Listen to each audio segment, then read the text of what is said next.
നിങ്ങൾ കേട്ടിട്ടുണ്ടോ പ്രമേഹം അൾട്രാ പ്രോസസ്ഡ് ആയിട്ടുള്ള ഫാസ്റ്റ് ഫുഡ് കഴിച്ചാലും പ്രമേഹം വരും എന്നുള്ളൊരു കാര്യം? ഇന്നത്തെ ചെറുപ്പക്കാരെല്ലാം തന്നെ ഒരു പ്രീ ഡയബറ്റിക് സ്റ്റേജിലൂടെയാണ് കടന്നു പോകുന്നത്. കാരണം അവരുടെ ഒരു മെയിൻ ഫുഡ് ഏതെങ്കിലും ഒരു നേരം അവർ കഴിക്കുന്ന, ഒന്നെങ്കിൽ ഉച്ചയ്ക്ക് അല്ലെങ്കിൽ രാത്രി അല്ലെങ്കിൽ ഒരു ഈവനിങ് ടൈമിൽ അവർ കഴിക്കുന്ന ഫുഡ് എന്ന് പറയുന്നത് ഈ ഞാൻ പറഞ്ഞ സാൻഡ്വിച്ച്, ബർഗർ ഇങ്ങനെയുള്ള ഐറ്റംസ് ആണ്. നമസ്കാരം, ഞാൻ ഡോക്ടർ ഭാഗ്യ, Q&B ഹെൽത്ത് കെയറിലെ ആയുർവേദ ഡോക്ടറാണ്. നിങ്ങൾ കേട്ടിട്ടുണ്ടോ പ്രമേഹം അൾട്രാ പ്രോസസ്ഡ് ആയിട്ടുള്ള ഫാസ്റ്റ് ഫുഡ് കഴിച്ചാലും പ്രമേഹം വരും എന്നുള്ളൊരു കാര്യം? നമുക്ക് എല്ലാവർക്കും അറിയാം, നിങ്ങൾ ഡോക്ടേഴ്സിൻ്റെ ഒക്കെ വീഡിയോസ് കാണുന്നുണ്ടാവും. ഇതിലെല്ലാം കേൾക്കാറുണ്ട് അമിതമായിട്ട് അന്നജം എടുക്കുന്നതും അതുപോലെ തന്നെ ഷുഗർ കൂടുതലായിട്ടുള്ള ഫുഡ് കഴിക്കുന്നതുമാണ് നമ്മുടെ രക്തത്തിൽ ഷുഗറിൻ്റെ അളവ് കൂടുന്നത് എന്നുള്ളത്.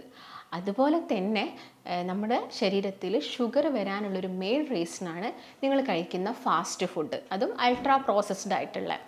ഇതിന് എക്സാമ്പിളാണ് നിങ്ങൾ കഴിക്കുന്ന ബർഗർ, പിസ്സ, സാൻഡ്വിച്ചുകളൊക്കെ. അതായത് ഈ ഒരു അടുത്ത് ഇൻ്റർനാഷണൽ ജേർണൽ ഓഫ് ഫുഡ് സയൻസും അതുപോലെ തന്നെ ന്യൂട്രീഷനും ഒരു പഠനം നടത്തി. ഈ പഠനത്തിൽ മനസ്സിലാക്കിയ ഒരു കാര്യമാണ് ഇങ്ങനെയുള്ള ഫാസ്റ്റ് ഫുഡും ഷുഗർ ഉണ്ടാക്കുന്നു എന്നുള്ളൊരു കാര്യം.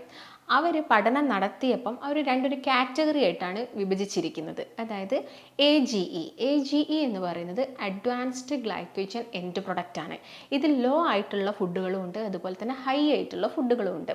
ഈ രീതിയിലുള്ള ഭക്ഷണങ്ങൾ കഴിക്കുകയാണെങ്കിൽ എന്ത് വരും? ഷുഗർ വരാനുള്ള ചാൻസസ് അഥവാ പ്രമേഹം വരാനുള്ള ചാൻസസ് വളരെയധികം കൂടുതലാണ്.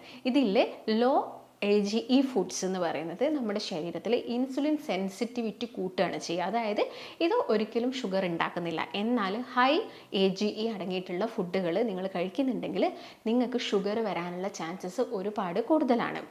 അതായത് ഇവർ ഈ ഒരു സ്റ്റഡി നടത്തിയ സമയത്ത് ഒരു വിഭാഗം ആളുകൾക്ക് അവരെന്ത് കൊടുത്തു? ഈ ലോ AGE ഫുഡ്സ് കൂടുതലായിട്ടുള്ളത് ഫ്രൂട്ട്സ്, അധികം മധുരമില്ലാത്ത ഫ്രൂട്ട്സ്, വെജിറ്റബിൾസ്, ഹോൾ ഗ്രെയിൻസ്, അത് പറയുന്നത് ചെറുധാന്യങ്ങളാണ്. ഹോൾ ഗ്രെയിൻസിൽ വരുന്ന ചെറുധാന്യങ്ങൾ അവർ കൊടുത്തു ഈ ഒരു വിഭാഗം ആളുകൾക്ക്. അതുപോലെ തന്നെ ഫാറ്റ് റിമൂവ് ചെയ്ത പാല് കൊടുത്തു ഒരു വിഭാഗം ആളുകൾക്ക്. മറ്റൊരു വിഭാഗം ആളുകൾക്ക് കൊടുത്തത് എന്താണ്? ഹൈ AGE ആണ്. ഹൈ AGE അടങ്ങിയിട്ടുള്ള ഭക്ഷണങ്ങളാണ്. അതിൽ വരുന്ന ഒരു മെയിൻ ഫുഡ് എന്ന് പറയുന്നത് ഈ ഞാനിപ്പം പറഞ്ഞ ഈ പ്രോസസ്ഡ് ആയിട്ടുള്ള ഫാസ്റ്റ് ഫുഡുകളാണ്. അത് കൊടുത്ത സമയത്ത് ഈ ഒരു വിഭാഗം ആളുകൾക്ക് എന്തായി? ഷുഗർ നല്ല രീതിയിൽ അതിൻ്റെ സ്പൈക്ക് ഉണ്ടായി, നല്ല രീതിയിൽ പ്രമേഹം അവർക്ക് കൂടി. അപ്പം മെയിനായിട്ടും നിങ്ങൾ ശ്രദ്ധിക്കേണ്ടത് എന്താണ് AGE. ഈ AGE അടങ്ങിയ ഭക്ഷണം എങ്ങനെയാണ് നമ്മുടെ ശരീരത്തിൽ ഷുഗർ ഉണ്ടാക്കുന്നത്? അഡ്വാൻസ്ഡ് ഗ്ലൈക്കേഷൻ എൻഡ് പ്രൊഡക്റ്റ് എന്ന് വെച്ചാൽ നമ്മൾ കഴിക്കുന്ന ഭക്ഷണത്തിലുള്ള ഈ പഞ്ചസാരയൊക്കെ പ്രോട്ടീനും അതുപോലെ തന്നെ കൊഴുപ്പുമായിട്ട് ജോയിൻ ചെയ്യും. നിങ്ങളിപ്പോൾ ഒരു സാൻഡ്വിച്ചോ പിസ്സയോ അങ്ങനെ എന്തെങ്കിലും കഴിക്കുന്നുണ്ടെന്ന് വിചാരിക്കുക. അതിലുള്ള ആ ഒരു ബണ്ണ് അതിൻ്റെ അകത്ത് പഞ്ചസാര വരുന്നുണ്ട്. ഇത് നമ്മൾ ഡൈജഷൻ കഴിഞ്ഞതിന് ശേഷം എന്തായിട്ടാണ് മാറുന്നത്? ഷുഗർ ആയിട്ട് തന്നെയാണ് നമ്മുടെ ശരീരത്തിലോട്ട് ഇത് റിലീസ് ചെയ്യുന്നത്. അപ്പം ഈ ഒരു കാര്യം നമ്മുടെ കൊഴുപ്പുമായിട്ടും നിങ്ങൾ അതിൻ്റെ അകത്ത് സാൻഡ്വിച്ചിലും ബർഗറിലൊക്കെ എന്തുണ്ടായിരിക്കും? അൺഹെൽത്തി ആയിട്ടുള്ള ഫാറ്റ് കൊണ്ടുള്ള എന്തെങ്കിലും ഒരു രീതിയിലുള്ള, അതായത് നോൺ വെജ് തന്നെ കുക്ക് ചെയ്തിരിക്കുന്ന അൺഹെൽത്തി ആയിട്ടുള്ള ഏതെങ്കിലും ഫാറ്റ് ഉപയോഗിച്ചിട്ടായിരിക്കും. അപ്പം അതുമായിട്ട് മിക്സ് ചെയ്യുക, അല്ലെങ്കിൽ പ്രോട്ടീൻസുമായിട്ട് മിക്സ് ചെയ്യുക. പ്രോട്ടീൻസ് പലതരം, മുട്ട ഇപ്പോൾ ഒരു പ്രോട്ടീനാണ്, ചിക്കൻ ഇതെല്ലാം ഒരു നോൺ വെജ് പ്രോട്ടീനാണ്. അപ്പോൾ എന്തെങ്കിലും അതിൻ്റെ അകത്ത് വെജീസൊക്കെ ആഡ് ചെയ്യുന്നുണ്ടെങ്കിൽ അതും ഒരു പ്രോട്ടീനാണ്. ഇത് പരസ്പരം ജോയിൻ ചെയ്യുന്ന സമയത്ത് ഉണ്ടാവുന്നത് മാരകമായ വസ്തുക്കളാണ്. ഇതാണ് നിങ്ങളുടെ ശരീരത്തിൽ ഷുഗർ ഉണ്ടാക്കുന്നത്.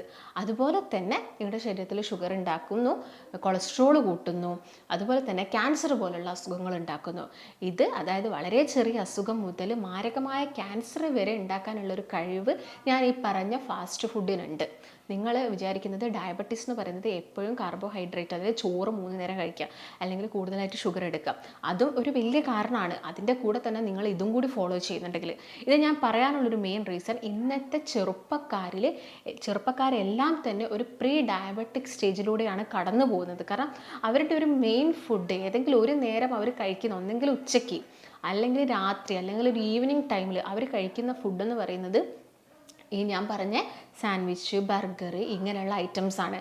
അതിൻ്റെ കൂടെ തന്നെ അവർ എടുക്കുന്ന മറ്റൊരു ഡ്രിങ്കും കൂടിയുണ്ട്, ഈ കൊക്കക്കോള, പെപ്സി അല്ലെങ്കിൽ മെറിൻഡ, 7up എന്നൊക്കെ പറയുന്നത്. അപ്പോൾ ചില ആളുകൾ പറയും, ഡോക്ടറെ ഞാൻ മെറിൻഡ കോളയൊന്നും കഴിക്കാറില്ല, 7up ഒന്ന് കഴിക്കും, അത് കഴിക്കുമ്പോൾ ഒന്ന് ഡൈജഷൻ ഒന്ന് ശരിയാവുമല്ലോ, അതിന് വേണ്ടിയിട്ട് 7up എടുക്കുന്നു. പക്ഷേ ഇങ്ങനെ നിങ്ങൾ 7up കഴിക്കുന്നുണ്ടെങ്കിൽ 7up കഴിക്കുന്ന സമയത്ത് നിങ്ങൾക്ക് മധുരമാണോ അനുഭവപ്പെടുന്നത്? ആണെങ്കിൽ അത് കാർബണേറ്റഡ് ആയിട്ടുള്ള വാട്ടറാണ്. കാർബണേറ്റഡ് എന്ന് പറയുമ്പോൾ അവിടെ ഷുഗർ കൂടുതലായിട്ടും ഹീറ്റ് ചെയ്യുന്നു.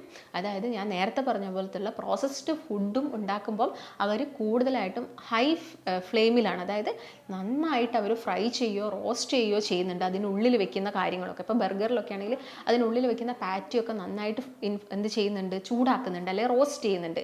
ഇങ്ങനെ ചൂടാക്കുന്ന സമയത്താണ് ഈ മാരകമായിട്ട് നമ്മുടെ ശരീരത്തിന് അസുഖങ്ങൾ ഉണ്ടാക്കുന്ന ഓരോന്ന് പ്രൊഡ്യൂസ് ചെയ്യുന്നത്. അതിലൊന്നാണ് ഷുഗർ. നിങ്ങളെ രക്തത്തിലോട്ട് ഷുഗറിൻ്റെ സ്പൈക്ക് കൂടുന്നു ഇത് ചൂടാക്കുന്ന സമയത്ത്. അതുപോലെ തന്നെ ഈ പഞ്ചസാര ഇട്ട ഈ ഒരു ലായനി ചൂടാക്കുമ്പോൾ നമ്മുടെ ശരീരത്തിലോട്ട് എന്ത് കൂടുന്നു, ഗ്ലൂക്കോസിൻ്റെ ലെവൽ കൂടുന്നു, അതുപോലെ തന്നെ ഈ ഒരു ഷുഗർ കൂടുന്നു. അതിൻ്റെ ഭാഗമായിട്ട് നിങ്ങൾ ഡയബറ്റിക് പേഷ്യൻസ് ആവുന്നു.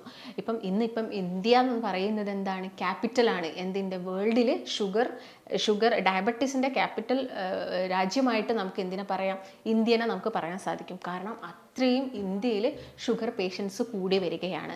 അതിനുള്ള ഒരു മെയിൻ റീസൺസ് എന്ന് പറയുന്നത്, നമുക്കിപ്പം ഇന്ത്യയിൽ നോക്കുകയാണെങ്കിൽ ഏറ്റവും കൂടുതലുള്ളത് കേരളത്തിലാണ്. അത് മെയിനായിട്ട് നമ്മുടെ ഒരു അരിയാഹാരം തന്നെയാണ്. പക്ഷേ മറ്റുള്ള കൺട്രീസിനെ നോക്കുകയാണെങ്കിൽ, അല്ല മറ്റുള്ള സംസ്ഥാനത്തിനൊക്കെ നോക്കുകയാണെങ്കിൽ നമുക്ക് എന്ത് മനസ്സിലാക്കണം, അവർ കൂടുതലായിട്ടും കഴിക്കുന്നത് ഈ ഒരു ബൺ ഐറ്റംസ്, അതിനുള്ളിൽ ഫില്ല് ചെയ്യുന്ന കാര്യങ്ങളൊക്കെയാണ്. അപ്പം പ്രോസസ്ഡ് ആയിട്ടുള്ള ഫാസ്റ്റ് ഫുഡ് കഴിച്ചാലും നിങ്ങൾക്ക് പ്രമേഹം വരാനുള്ള ചാൻസസ് കൂടുതലാണ്. അതുകൊണ്ട് ഇന്ന് ചെറുപ്പക്കാർ എന്ത് ചെയ്യണം, അവരുടെ ഒരു ഏർലി സ്റ്റേജിൽ തന്നെ അവർക്ക് ബ്ലഡ് ടെസ്റ്റുകളും ഹെൽത്ത് ചെക്കപ്പുകളും കാര്യങ്ങളൊക്കെ ചെയ്യുക. മറ്റെന്തെങ്കിലും അസുഖം ഉണ്ടോ എന്ന് നോക്കുക. അതായത് ഫാസ്റ്റിംഗ് ബ്ലഡ് ഷുഗർ നോക്കുക, PPBS നോക്കുക, നിങ്ങൾ HbA1c നോക്കുക. എപ്പോഴും നിങ്ങളൊരു ട്രീറ്റ്മെൻറ്റ് സ്റ്റാർട്ട് ചെയ്യുന്നതിന് മുൻപ്, അല്ലെങ്കിൽ നിങ്ങളൊരു മെഡിസിൻ എടുക്കുന്നതിന് മുൻപ്, ഒരു ഡയറ്റ് എടുക്കുന്നതിന് മുൻപ് നിങ്ങൾ എന്ത് നോക്കുക, HbA1c ടെസ്റ്റ്. അതായത് 3 മാസത്തെ ആവറേജ് ആണ് ഇത് പറഞ്ഞു തരുന്നത്. ഈ ഒരു 3 മാസത്തെ ആവറേജ് കൊണ്ട് നമുക്ക് എന്ത് ചെയ്യാൻ സാധിക്കും, ഈ ഒരു അളവ് നിങ്ങൾക്ക് കിട്ടുന്നുണ്ടെങ്കിൽ നിങ്ങളിപ്പോൾ മെഡിസിൻസ് കഴിച്ചുകൊണ്ട്, നിങ്ങളിപ്പം അലോപ്പതി ടാബ്ലറ്റ്സ് എടുത്തുകൊണ്ടിരിക്കുന്ന ആളുകളാണെങ്കിൽ നിങ്ങൾക്കൊരു 3 മാസത്തെ ആവറേജ് കണക്കനുസരിച്ചിട്ട് നിങ്ങളുടെ മെഡിസിൻ നിങ്ങൾക്ക് കുറയ്ക്കുകയോ കൂട്ടുകയോ ഒക്കെ ചെയ്യാൻ സാധിക്കും. അതുകൊണ്ട് എപ്പോഴും നിങ്ങൾ HbA1c ടെസ്റ്റും കൂടി ഷുഗർ പേഷ്യൻസ് എടുക്കാൻ വേണ്ടിയിട്ട് പ്രത്യേകം ശ്രദ്ധിക്കുക. അപ്പോൾ ഫാസ്റ്റിംഗ് നമുക്ക് എല്ലാവർക്കും അറിയാം, ഒരു 126 വരെയാണ് ഫാസ്റ്റിംഗ് പോവേണ്ടത്. അപ്പോൾ അതൊരു 100ൻ്റെയും 126ൻ്റെയും ഉള്ളിലാണ് നിങ്ങളെ ഫാസ്റ്റിംഗ് ബ്ലഡ് ഷുഗർ എങ്കിൽ നിങ്ങൾ എന്താണ്, നിങ്ങളൊരു പ്രീ ഡയബറ്റിക് സ്റ്റേജിലാണ് കിടക്കുന്നത്. അപ്പം പാരമ്പര്യമായിട്ട് നിങ്ങളുടെ ഫാമിലിയിൽ ഇങ്ങനെ, ഇപ്പോൾ ഫാദറിനോ അല്ലെങ്കിൽ ഫാദറിനോ ഗ്രാൻഡ് പാരൻസിനോ ആർക്കെങ്കിലും എങ്ങാനും ഈ ഷുഗർ ഉണ്ടെങ്കിൽ നമുക്കത് വരാനുള്ള ചാൻസസ് ഉണ്ട്. പിന്നെ നമ്മുടെ ഈ ഒരു ലൈഫ് സ്റ്റൈൽ കൊണ്ട് നമ്മൾ കഴിക്കുന്ന ഭക്ഷണത്തിലും മാറ്റങ്ങൾ വന്നു, അതിൻ്റെ ഭാഗമായിട്ടും നമുക്ക് ഡയബറ്റീസ് വരാനുള്ള ചാൻസസ് ഉണ്ട്. അപ്പോൾ നിങ്ങൾ എന്ത് ചെയ്യണം, പ്രത്യേകമായിട്ടും ശ്രദ്ധിക്കുക, ഇങ്ങനെ കഴിക്കുന്ന ഭക്ഷണങ്ങളൊക്കെ കട്ട് ഡൗൺ ചെയ്യുക. നിങ്ങൾക്ക് വേണമെങ്കിൽ മന്ത്ലി വൺസ്, അതായത് മാസത്തിൽ ഒരു തവണ നിങ്ങൾക്ക് ഇങ്ങനെയൊന്നും കഴിക്കുന്നതുകൊണ്ട് കുഴപ്പമില്ല. കാരണം ചെറിയൊരു ലൈഫ് സ്റ്റൈൽ ഇപ്പം എല്ലാവരിലും മാറി ഇരിക്കുകയാണല്ലോ. അപ്പോൾ നമുക്ക് ചെറുതായിട്ടൊക്കെ ഇതൊക്കെ ഒന്ന് എൻജോയ് ചെയ്യാം, പക്ഷേ വലിയ രീതിയിലാവാതിരിക്കുക. ഇതാണ് മെയിനായിട്ട് നിങ്ങൾ ശ്രദ്ധിക്കേണ്ടത്. പിന്നെ നിങ്ങൾ ഈ കഴിക്കുന്ന, ഞാൻ പറഞ്ഞ ഈ ഹൈ AGA, അതായത് കൂടുതലായിട്ടും ഇങ്ങനെ കഴിക്കുന്ന ഫുഡുകൾ നമ്മുടെ ശരീരത്തിൽ എന്തുണ്ടാക്കുന്നു, നീർക്കെട്ടാണ് ഉണ്ടാക്കുന്നത്. അപ്പോൾ നീർക്കെട്ട് ഉണ്ടാക്കുന്നതിൻ്റെ ഭാഗമായിട്ട് ഒരുപാട് അസുഖങ്ങൾ നിങ്ങൾക്ക് വരുന്നു. നമ്മുടെ ശരീരത്തിൽ ആൻറ്റി ഓക്സിഡൻസ് കുറഞ്ഞു പോകുന്നു. നിങ്ങൾ ഒബീസിറ്റിയാണ്, അല്ലെങ്കിൽ നിങ്ങൾക്ക് പൊണ്ണത്തടി ഉണ്ട്, അല്ലെങ്കിൽ നിങ്ങൾക്ക് നന്നായിട്ട് തടി ഉണ്ടെങ്കിൽ നമ്മുടെ ശരീരത്തിൽ ആൻറ്റി ഓക്സിഡൻസ് കുറഞ്ഞു പോകുന്നു. ആൻറ്റി ഓക്സിഡൻസ് കുറയുന്ന സമയത്ത് നമ്മുടെ ശരീരത്തിലുള്ള ഫ്രീ റാഡിക്കൽസ് ആണ് കൂടുന്നത്. അതായത് കൂടുതലായിട്ട് നമ്മുടെ ബോഡിയിൽ ഫ്രീ റാഡിക്കൽസ് കോശങ്ങളിൽ നിന്നും പുറത്തോട്ട് വരുന്ന സമയത്ത് അതിനെ നശിപ്പിക്കാനാണ് ആൻറ്റി ഓക്സിഡൻസ് ബോഡിയിലുള്ളത്. ഈ തടിയുള്ള ആളുകളൊക്കെ ആവുന്ന സമയത്ത് എന്തായിരിക്കും, കൂടുതലായിട്ടും അവരിൽ ഫ്രീ റാഡിക്കൽസ് പ്രൊഡ്യൂസ് ചെയ്യും. അപ്പം അവരിലെ ആൻറ്റി ഓക്സിഡൻസും കൂടുതലായിട്ടും എന്താവും, യൂസ് ആയിക്കൊണ്ടിരിക്കുകയാണ്. ആൻറ്റി ഓക്സിഡൻസ് കുറഞ്ഞു പോയാൽ എന്താവും, കോശങ്ങൾ നശിക്കാൻ തുടങ്ങും.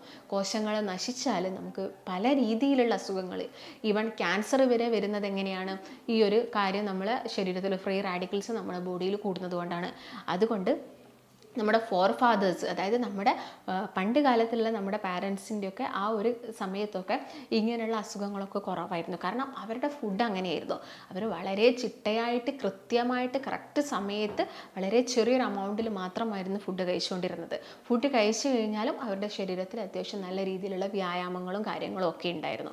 അപ്പം അതിൻ്റെ ഭാഗമായിട്ട് നല്ല രീതിയിൽ ബോഡിയിൽ നിന്ന് എന്താവുമായിരുന്നു, ഫാറ്റ് ബേൺ ഔട്ട് ചെയ്യായിരുന്നു, കലോറി കുറയായിരുന്നു. ഇതിൻ്റെ ഭാഗമായിട്ട് അസുഖങ്ങളും കുറവായിരുന്നു. ഇന്ന് നമ്മളെല്ലാവരും കഴിക്കുന്ന ഭക്ഷണം, നമ്മളിന്ന് എല്ലാവരും ഭക്ഷണത്തിനേക്കാളും കൂടുതൽ കഴിക്കുന്നത് ടാബ്ലറ്റ്സ് ആണ്.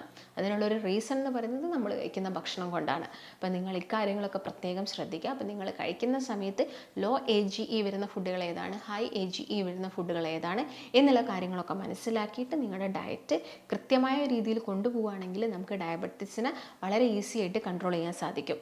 നിങ്ങൾ ചിലപ്പോൾ ഒരുപാട് വർഷങ്ങളായിട്ട് മെഡിസിൻസ് ഒക്കെ എടുത്തിട്ട് നിങ്ങൾക്ക് ഞരമ്പിന് തരിപ്പ്, ഞരമ്പിന് മരവിപ്പ് വന്ന ആളുകളുണ്ട്. അതുപോലെ തന്നെ ക്ലിനിക്കിലൊക്കെ വരുന്ന പേഷ്യൻസ് ഡയബറ്റീസുമായിട്ട് വരുന്ന ആളുകൾ വളരെ കോമൺ ആയിട്ട് പറയുന്നത് കാല് തരുത്തുപോയി, അല്ലെങ്കിൽ കാലിപ്പോൾ ഒന്നും അറിയുന്നില്ല, എപ്പോഴും കാലിനൊരു മരവിപ്പ് പോലെയാണ് എന്നുള്ള ബുദ്ധിമുട്ടുകൾ അവർ പറയുന്നു. കാരണം അവർ വർഷങ്ങളായിട്ട് ഷുഗർ പേഷ്യൻസ് ആയിരിക്കാം. അത് പെട്ടെന്നൊക്കെ തുടങ്ങുന്ന ഷുഗർ ആണെങ്കിൽ നമുക്ക് വളരെ ഈസി ആയിട്ട് നോർമലാക്കാൻ സാധിക്കും. വർഷങ്ങളായിട്ട് നിങ്ങൾക്ക് ഷുഗർ ഉണ്ടെങ്കിൽ അതിനെ നമുക്കൊരു നോർമൽ റേഞ്ചിലോട്ട് കൊണ്ടുവരാൻ കുറച്ചൊരു സമയം എടുക്കും. നമ്മൾ കറക്റ്റായിട്ടൊരു ഡയറ്റ് എടുക്കുന്നുണ്ട്, ഒരു എക്സസൈസ് ചെയ്യുന്നുണ്ട്, ബോഡി ഡീടോക്സിഫൈ ചെയ്യാനുള്ള കാര്യങ്ങൾ ചെയ്യുന്നുണ്ട്. അതുപോലെ തന്നെ ഞാൻ നേരത്തെ പറഞ്ഞപ്പോൾ തന്നെ ഭക്ഷണം വളരെ ശ്രദ്ധിച്ചാണ് കഴിക്കുന്നതെങ്കിൽ നമുക്ക് എന്ത് ചെയ്യാൻ പറ്റും, ഇതിനെ വളരെ ഈസി ആയിട്ട് തന്നെ റിവേഴ്സിബിൾ ആക്കാൻ വേണ്ടിയിട്ട് സാധിക്കും. നമുക്ക് മെഡിസിൻസ് എടുക്കുന്നത് നമുക്ക് സ്റ്റോപ്പ് ചെയ്യാനും സാധിക്കും. അപ്പോൾ നിങ്ങൾക്ക് ഈ ഒരു ഡയബറ്റീസിനെ കുറിച്ച് മനസ്സിലായെന്ന് ഞാൻ കരുതുന്നു. നിങ്ങൾ ഡയബറ്റീസ് മൂലം ബുദ്ധിമുട്ടുന്ന ആളുകളാണെങ്കിൽ നമുക്ക് ആയുർവേദത്തിൽ ഒരുപാട് മെഡിസിൻസ് ഒക്കെ അവൈലബിൾ ആണ്. നമുക്കിത് നോർമലാകും, വളരെ ഈസി ആയിട്ട് ഡയറ്റിലൂടെ തന്നെ നമുക്കിത് നോർമലാക്കാനും സാധിക്കും. നിങ്ങൾ കഴിക്കുന്ന മെഡിക്കേഷൻസിൻ്റെ അളവൊക്കെ നമുക്ക് കുറച്ചെടുക്കാൻ സാധിക്കും. നിങ്ങൾക്ക് ഇതിനെക്കുറിച്ചിട്ട് ഡൗട്ട്സോ കാര്യങ്ങളോ ഒക്കെ വരുന്നുണ്ടെങ്കിൽ നിങ്ങൾ താഴെ കാണുന്ന നമ്പറിൽ കോൺടാക്റ്റ് ചെയ്യുക. നമുക്ക് മറ്റൊരു നല്ല ഹെൽത്ത് ടോപ്പിക്കുമായിട്ട് വീണ്ടും കാണാം. നന്ദി.